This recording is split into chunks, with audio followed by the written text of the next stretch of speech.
This is yoga because this is union with the eyes. Yoga originally was the word union. There's so many disciplines within yoga, hatha yoga and many others. This is a union with your eyes. You unite with your eyes. You learn how they're stressed, you teach them to relax.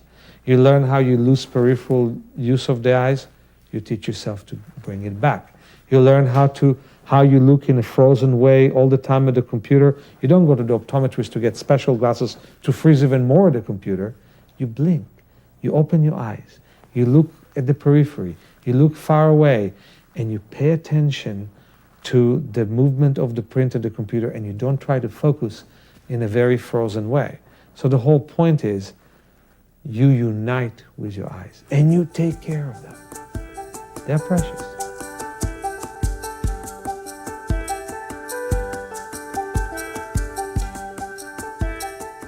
Meir Schneider was born legally blind. By the time he was 7 years old, he had undergone 5 operations. The surgeries removed most of his cataracts, but shattered his lenses and created dense scar tissue. He could see only light, shadow, and indistinct shapes. Meir had to do all of his schoolwork in Braille. Yet today, Meir Schneider is licensed to drive a car, without the help of glasses or contact lenses. Yoga for Your Eyes will teach you the same exercises he used to gain functional eyesight and healthy eyes. These simple routines are based on the work of Dr. William Bates, a turn-of-the-century American ophthalmologist who discovered the connection between the eyes and the mind. Dr. Bates challenged conventional medical views about eyesight, views that still guide the practice of ophthalmology today. Most doctors still treat our eyes as isolated organs that can never improve once they begin to fail. William Bates created holistic vision improvement and demonstrated that your eyes can grow stronger and healthier when you learn how to take care of them. The exercises in Yoga for Your Eyes can be organized around 3 basic principles: relaxation, strength, and flexibility. These exercises will help you avoid eye strain, improve your peripheral vision, strengthen your weaker eye, and balance the use of both eyes together. You'll learn to perceive greater contrasts, create a more flexible gaze that moves with ease and clarity between near and distant objects, and notice smaller details in everything you see. Do not wear glasses or contact lenses while doing these exercises. The more you do the exercises, the less you'll need corrective lenses of any kind. However good or poor your vision, you can strengthen your eyesight measurably by regularly practicing Meir Schneider's Yoga for Your Eyes. I'm so happy to welcome you to the real exercises. I want to share them with you. They were so effective with so many people for 26 years. A very major decision has to be made by you. You must take away your glasses or your contact lenses. I know that many of you are attached to them. But for the purpose of eye exercises, please take them away. Don't compare your vision without the lenses to the one that you have with the lenses. Nurture your fuzzy vision and work with it. We will do many exercises indoors and even more exercises outdoors. And what's so important is that you will have high morale and a good mood. Have a lovely experience.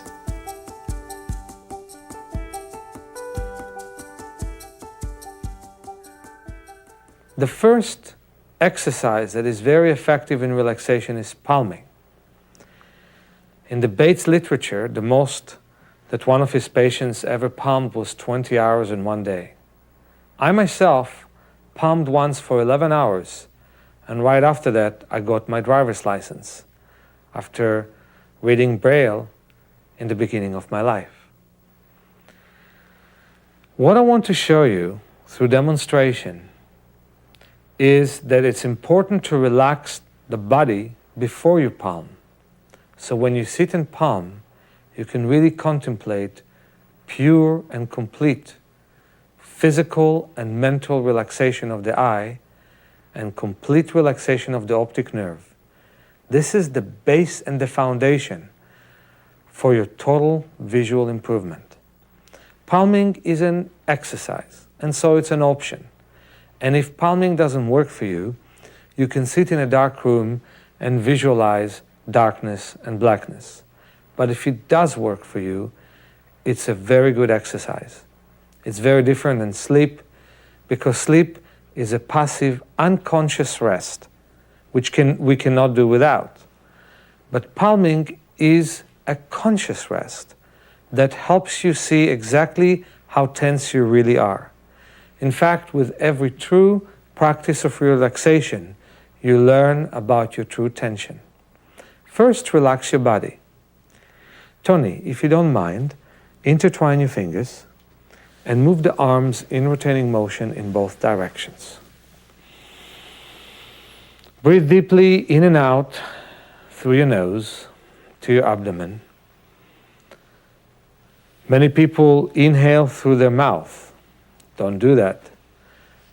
And don't even exhale through the mouth. Just inhale and exhale through your nose. And that slows down your breathing and helps oxygenate your blood. Now, please stand up and put your hands against the wall. We're not arresting you or anything. Move your chest forwards and backwards. Only move the chest. The elbows are straight. The hips are not moving. Only the chest moves back and forth. And you do it for around 12 or 15 times. You breathe deeply. You breathe slowly. Even though the hips move a bit, you don't make them move. It's only the chest that moves. And when you move forwards, you can move your head from side to side all the way. Stay forwards and move your head all the way from side to side. Side to side. And when you move backwards, stay backwards and move your head all the way from side to side. The chest muscles and the rib muscles and the shoulder muscles support the neck and the arms. And they must relax for the palming to be successful. So if you had a long drive, a long airplane flight, or you were sitting for a long time, start by walking backwards, by moving your shoulders in rotating motion. Don't start immediately by palming, and then do this exercise of moving the chest forwards and backwards to make sure that your upper body is completely relaxed and is ready for the exercise. Now, you can stand in the opposite way and intertwine your fingers and move the arms in rotating motion in both directions. And you can probably feel that your arms are loose now. Am I correct about that? Yes.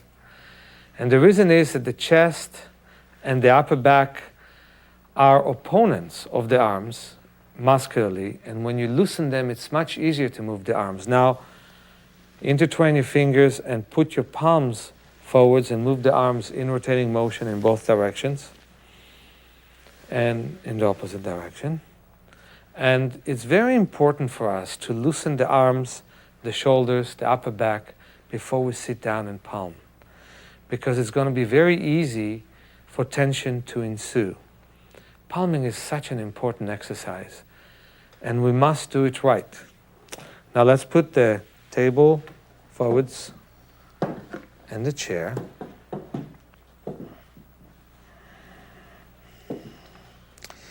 And first of all, rub your hands until they're warm. Rub them, rub them, rub them, rub them, rub them until they become really, really warm. Rub the fingers till they become warm. And if you want to put some cream on your fingers, and especially if they're dry, that's very welcome. But make sure the fingers are warm. In fact, rub the hands as if you wash them. stretch your arms upwards to make sure they're really loose. And by the way, take your watch off. And if you have a ring, take your ring off as well. So blood will flow at a great ease in your hands.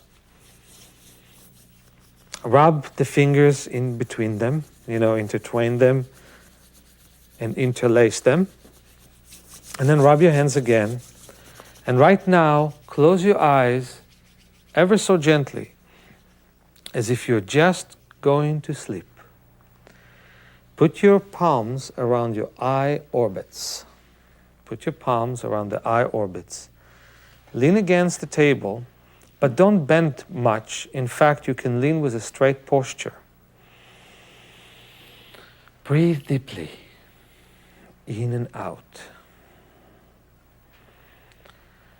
Again, it's very important for you to put no pressure against the cheekbone.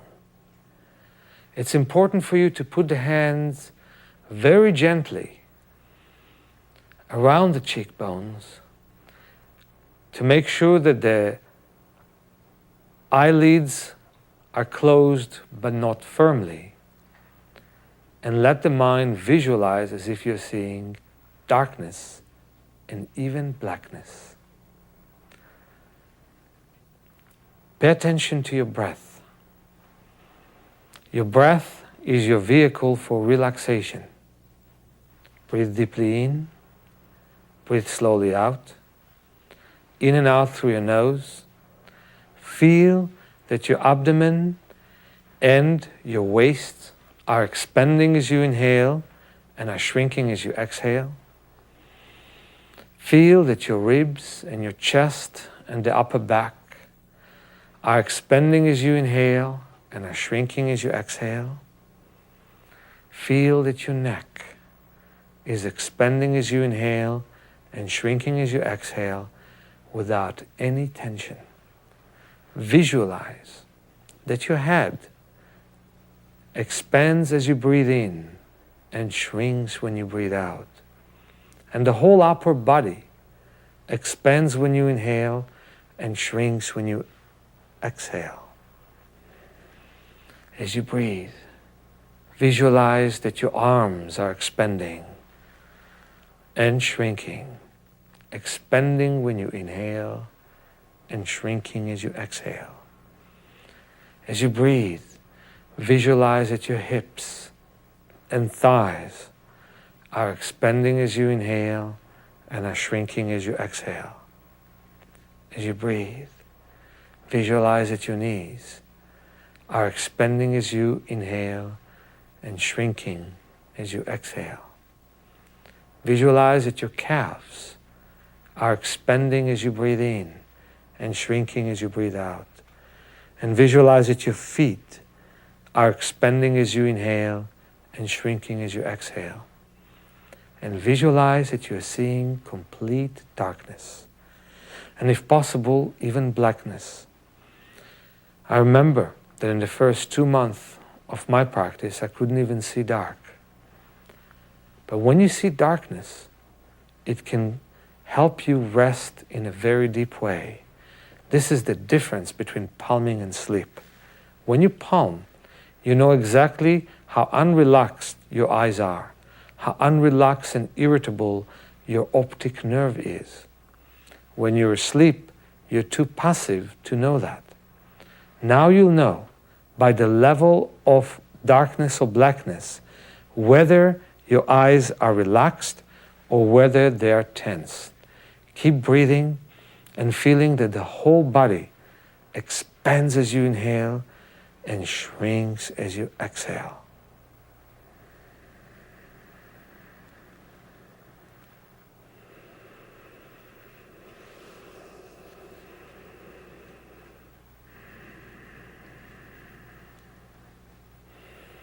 You can now visualize that you're seeing a waterfall or a boat sailing in an ocean. You visualize it's night and you can only see the sail in a very fuzzy way in the dark of the night. The waves appear to be very dark and visualize that the boat is sailing in a figure of 8. It's sailing away from the shore and towards the shore. It's sailing in a figure of infinity, horizontally from side to side, straight and diagonal, diagonal and straight. And that image can disappear and you can see a train moving in an 8 shape. And then you see black, complete black. Every image disappears and you breathe deeply in and out. Inhale and exhale through your nose. But now open your mouth all the way. Open your jaw all the way to just relax the tension in your face. Breathe deeply in and out and visualize that your house is black, your city is black, and slowly, slowly your whole continent and your whole world becomes black. Just stay with that thought for a moment and breathe deeply and slowly. You visualize that the stars are black, the sun is black, just to eliminate any thought of light and to relax the optic nerve. Now return back to your house, return back to your body. Take away the blackness from the room and take away the blackness from your body. And take away the blackness from the eyes and slowly take your hands off.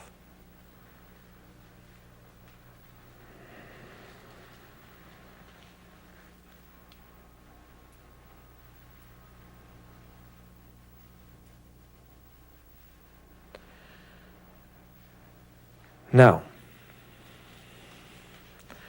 rub your hands.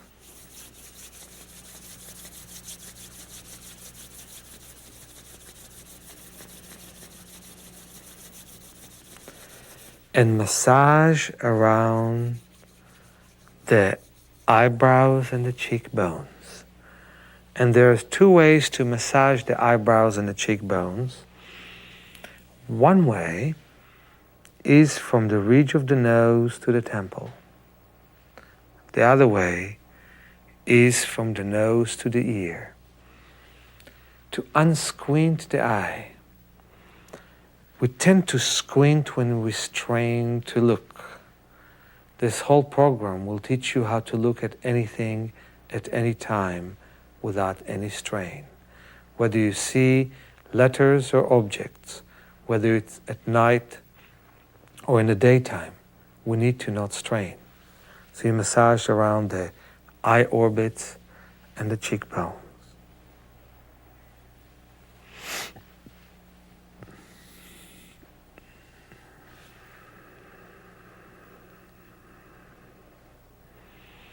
And keep breathing deeply. And if you have residue of that thought that your whole body expands as you inhale and shrinks as you exhale, that's a good residue. Don't let it go, just breathe. The next motion is in circles. Massage the little grooves that you may feel behind your eyebrows in the frontal bone. And all the grooves that you may feel in the cheekbones. You may find some sore spots. Don't make them even more sore by pressing on them, but massage them gently and in rotating motion all the way. So from the nose all the way to the temples. From the nose all the way to the ears in rotating motion. We breathe deeply and slowly. And then we massage